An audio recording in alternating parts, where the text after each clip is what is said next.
जय श्री हरि विष्णु, जय माँ लक्ष्मी। दोस्तों, आज माघ शुक्ल पक्ष प्रतिपदा तिथि गुरुवार के दिन हम आपको बृहस्पतिवार की पूजा विधि और व्रत कथा सुनाने जा रहे हैं। दोस्तों, गुरुवार के दिन जो भी विधि विधान से इस व्रत कथा को सुनता है, उन्हें भगवान विष्णु और माँ लक्ष्मी की विशेष कृपा प्राप्त होती है और भादो मास होने के कारण भगवान शिव और माता पार्वती भी प्रसन्न होते हैं। दोस्तों, इस व्रत को करने से और कथा को सुनने मात्र से व्यक्ति के सारे संकट कट जाते हैं और सभी तरह के सुखों की प्राप्ति होती है और साथ ही साथ भाग्य के द्वार भी खुल जाते हैं तथा घर में सुख समृद्धि का वास हो जाता है। तो श्री हरि विष्णु जी का नाम लेते हुए शुरू करते हैं मनोकामना पूरी करने वाली व्रत कथा और पूजा विधि। दोस्तों, गुरुवार की पूजा विधि विधान के अनुसार की जानी चाहिए। व्रत वाले दिन सुबह उठकर देव का पूजन करना चाहिए। बृहस्पति देव का पूजन पीली वस्तुएं, पीले फूल, चने की दाल, मुनक्का, पीली मिठाई, पीले चावल और हल्दी चढ़ाकर किया जाता है। इस व्रत में केले के पेड़ की का पूजा की जाती। कथा और पूजन के समय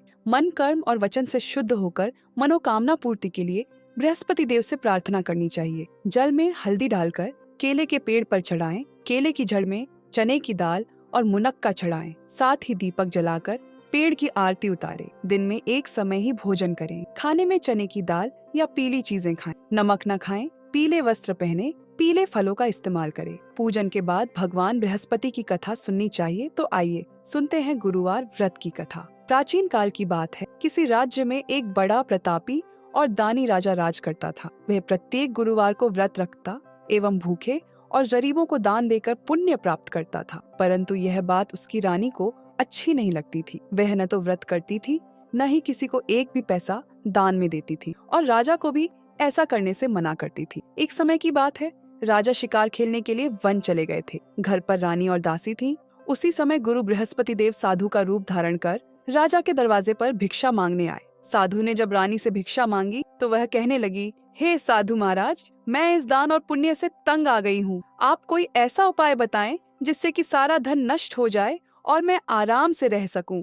बृहस्पति देव ने कहा, हे देवी, तुम बड़ी विचित्र हो। संतान और धन से कोई दुखी होता है? अगर अधिक धन है तो इसे शुभ कार्यों में लगाओ। कुंवारी कन्याओं का विवाह कराओ। विद्यालय और बाग बगीचे का निर्माण कराओ, जिससे तुम्हारे दोनों लोग सुधरे। परंतु साधु की इन बातों से रानी को खुशी नहीं हुई। उसने कहा कि मुझे ऐसे धन की आवश्यकता नहीं है जिसे मैं दान दूं और जिसे संभालने में मेरा सारा समय नष्ट हो जाए। तब साधु ने कहा, यदि तुम्हारी ऐसी इच्छा है तो मैं जैसा तुम्हें बताता हूँ तुम वैसा ही करना। गुरुवार के दिन तुम घर को गोबर से लीपना, अपने केशों को पीली मिट्टी से धोना, केशों को धोते समय स्नान करना, राजा से हजामत बनाने को कहना, भोजन में मांस मदिरा खाना, कपड़ा धोबी के यहाँ धुलने ढालना। इस प्रकार 7 बृहस्पतिवार करने से तुम्हारा समस्त धन नष्ट हो जाएगा। इतना कहकर साधु रूपी बृहस्पति देव अंतर ध्यान हो गए। साधु के अनुसार कई बातों को पूरा करते हुए रानी को केवल 3 बृहस्पतिवार ही बीते थे कि उसकी समस्त धन संपत्ति नष्ट हो गई। भोजन के लिए राजा का परिवार तरसने लगा। तब एक दिन राजा ने रानी से बोला कि हे रानी, तुम यहीं रहो, मैं दूसरे देश को जाता हूँ, क्योंकि यहाँ पर सभी लोग मुझे जानते हैं, इसलिए मैं कोई छोटा कार्य नहीं कर सकता। ऐसा कहकर राजा परदेश चला गया। वहाँ वह जंगल से लकड़ी काट कर लाता और शहर में बेचता। इस तरह वह अपना जीवन व्यतीत करने लगा।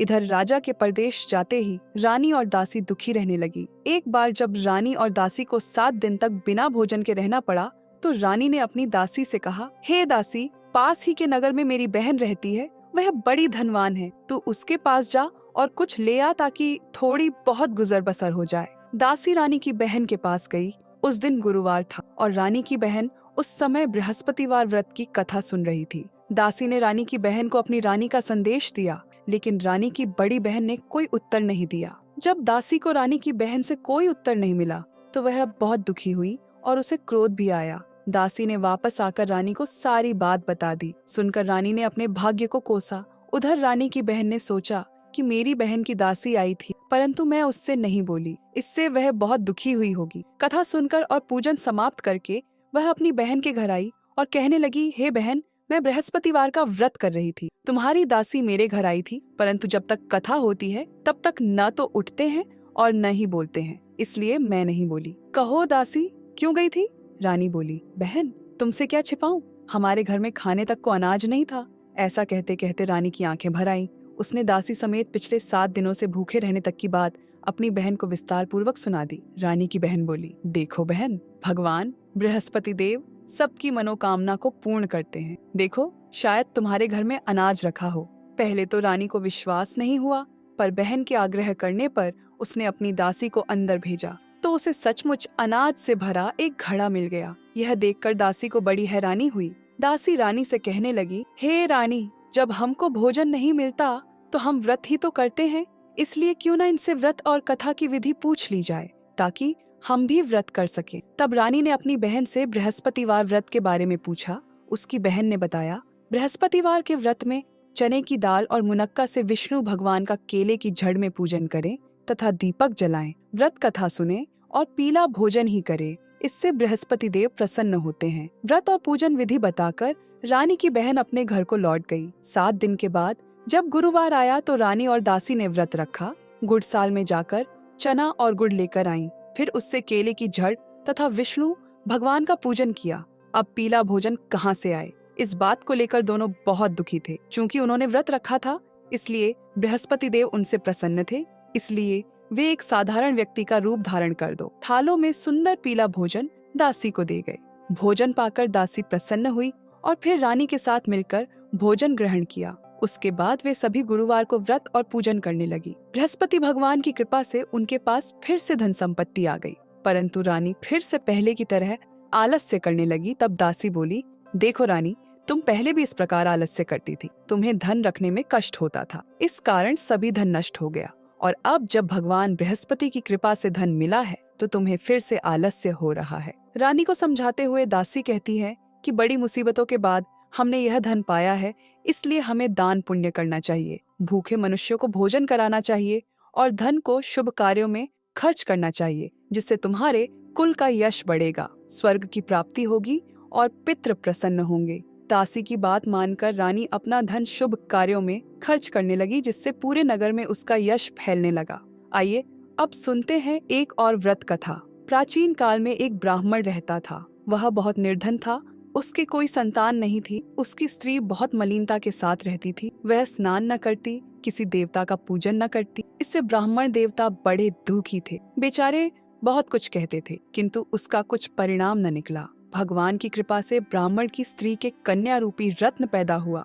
कन्या बड़ी होने पर प्रातः स्नान करके विष्णु भगवान का जाप व बृहस्पतिवार का व्रत करने लगी। अपने पूजन पाठ को समाप्त करके विद्यालय जाती तो अपनी मुट्ठी में जौ भर के ले जाती और पाठशाला के मार्ग में ढालती जाती। तब ये जौ स्वर्ण के जो जाते लौटते समय उनको बीनकर घर ले आती। एक दिन वह बालिका सूप में उस सोने के जौ को फटक कर साफ कर रही थी कि उसके पिता ने देख लिया और कहा, हे बेटी, सोने के जौ के लिए सोने का सूप होना चाहिए। दूसरे दिन बृहस्पतिवार था। इस कन्या ने व्रत रखा और बृहस्पति देव से प्रार्थना करके कहा, मैंने आपकी पूजा सच्चे मन से की हो तो मेरे लिए सोने का सूप दे दो। बृहस्पति देव ने उसकी प्रार्थना स्वीकार कर ली। रोजाना की तरह वह कन्या जौ फैलाती हुई जाने लगी। जब लौटकर जौ बीन रही थी तो बृहस्पति देव की कृपा से सोने का सूप मिला। उसे वह घर ले आई और उसमें जौ साफ करने लगी, परंतु उसकी माँ का वही ढंग रहा। एक दिन की बात है कि वह कन्या सोने के सूप में जौ साफ कर रही थी। उस समय उस शहर का राजपुत्र वहाँ से होकर निकला। इस कन्या के रूप और कार्य को देखकर मोहित हो गया तथा अपने घर आकर भोजन तथा जल त्याग कर उदास होकर लेट गया। राजा को इस बात का पता लगा तो अपने प्रधानमंत्री के साथ उसके पास गए और बोले, हे बेटा, तुम्हें किस बात का कष्ट है? किसी ने अपमान किया है अथवा और कारण हो, सो कहो, मैं वही कार्य करूंगा जिससे तुम्हें प्रसन्नता हो। अपने पिता की राजकुमार ने बातें सुनी तो वह बोला, मुझे आपकी कृपा से किसी बात का दुख नहीं है। किसी ने मेरा अपमान नहीं किया है, परंतु मैं उस लड़की से विवाह करना चाहता हूँ जो सोने के सूप में जौ साफ कर रही थी। यह सुनकर राजा आश्चर्य में पड़ा और बोला, हे बेटा, इस तरह की कन्या का पता तुम ही लगाओ, मैं उसके साथ तेरा विवाह अवश्य ही करवा दूंगा। राजकुमार ने उस लड़की के घर का पता बतलाया। तब मंत्री उस लड़की के घर गए और ब्राह्मण देवता को सभी हाल बतलाया। ब्राह्मण देवता राजकुमार के साथ अपनी कन्या का विवाह करने के लिए तैयार हो गए तथा विधि विधान के अनुसार ब्राह्मण की कन्या का विवाह राजकुमार के साथ हो गया।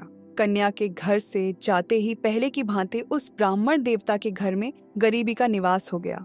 अब भोजन के लिए भी अन्न बड़ी मुश्किल से मिलता था। एक दिन दुखी होकर ब्राह्मण देवता अपनी पुत्री के पास गए बेटी ने पिता की दुखी अवस्था को देखा और अपनी माँ का हाल पूछा। तब ब्राह्मण ने सभी हाल कहा। कन्या ने बहुत सा धन देकर अपने पिता को विदा कर दी। इस तरह ब्राह्मण का कुछ समय सुखपूर्वक व्यतीत हुआ। कुछ दिन बाद फिर वही हाल हो। ब्राह्मण फिर अपनी कन्या के यहाँ गया और सारा हाल कहा तो लड़की बोली, हे पिताजी, आप माताजी को यहाँ लिवा लाओ, मैं उसे विधि बता दूंगी जिससे गरीबी दूर हो जाए। वह ब्राह्मण देवता अपनी स्त्री को साथ लेकर पहुंचे तो अपनी माँ को समझाने लगी, हे माँ, तुम प्रातःकाल प्रथम स्नानादि करके विष्णु भगवान का पूजन करो तो सब दरिद्रता दूर हो जाएगी। परंतु उसकी मांग ने एक भी बात नहीं मानी और प्रातःकाल उठकर अपनी पुत्री के बच्चों की जूठन को खा लिया। इससे उसकी पुत्री को भी बहुत गुस्सा आया और एक रात को कोठरी से सभी सामान निकाल दिया और अपनी माँ को उसमें बंद कर दिया। प्रातःकाल उसे निकाला तथा स्नानादि करा के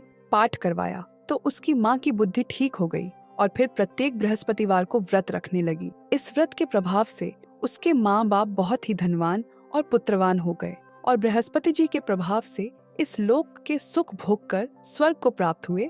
तो इस प्रकार व्रत कथा समाप्त होती है। सब बोलो विष्णु भगवान की जय, बोलो बृहस्पति देव की जय। दोस्तों, आपको हमारी वीडियो कैसी लगी हमें कमेंट में जरूर बताइएगा। साथ ही वीडियो को लाइक करके चैनल को जरूर सब्सक्राइब कर ले। जय हरि विष्णु, जय माँ लक्ष्मी।